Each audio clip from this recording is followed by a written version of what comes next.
Giniit ng Philippine Coast Guard na walang itinatanim na ebidensya sa gitna ng paghahanap sa mga nawawalang sabungero sa Taal Lake. Para patunayan yan, inilabas nila ang actual footage sa pagsisid sa lawa. Live mula sa Laurel, Batangas, nasa frontline ng balitang yan si Rainiel Pawid. Rainiel, ikatlong araw na ng search and retrieval operations, meron ba silang bagong nakuha? Jester, hindi nga gaya ng mga nakalipas na araw, walang nakuhang ebidensya ngayon yung technical diving team nitong Philippine Coast Guard. Pero sabi nila, hindi raw ito nangangahulugan na titigil na nga yung kanilang operasyon sa mga susunod na araw.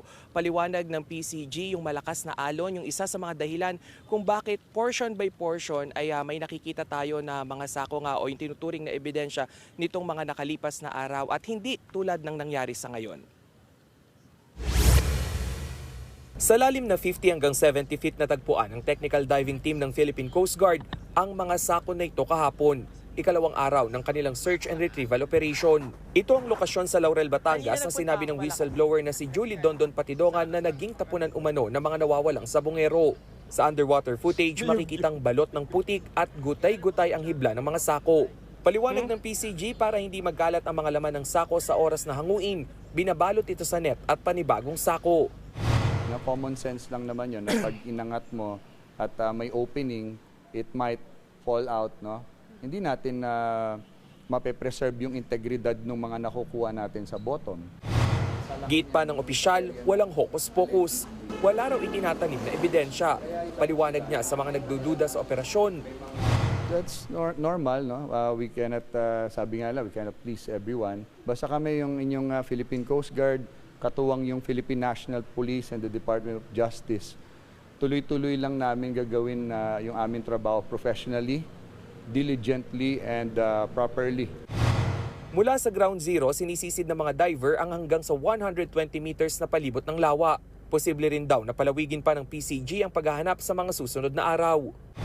Lumipat na tayo from yung last na nakuha natin kahapon, no, na suspicious object. Nag-move tayo ng northeast, no?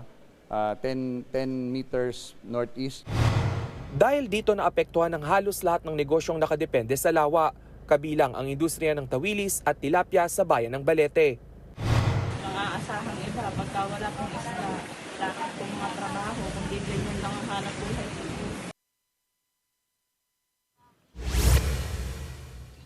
Jester, tiniyak naman ng PCG na sa mga susunod na araw ay magkakaroon nga ng expansion doon sa search area, doon sa ground zero. Sa nakalipas na 3 araw ay nasa 100 meter by 100 meter lang yung radius nga o yung lawak nitong ginagalugad na lawa na sinabi na rin nitong whistleblower na si alias Totoy. At sa mga susunod pa nga na araw, ilalabas nila mismo yung specific daw o designated na pagtitignan pa nitong searching area natin at posible rin na magkaroon nga ng search at retrieval operation pa sa mga karatig na bayan dito nga sa Laurel. Jester. Nag-uulat mula sa Laurel, Batangas. Maraming salamat, Rainiel Pawid. Mga kapatid, Jess De Los Santos po ang inyong kasangga sa paghahatid ng balita para sa may alam at may pakialam. Para sa tuloy-tuloy na makabuluhang balitaan, mag-follow at mag-subscribe na sa social media pages ng News 5.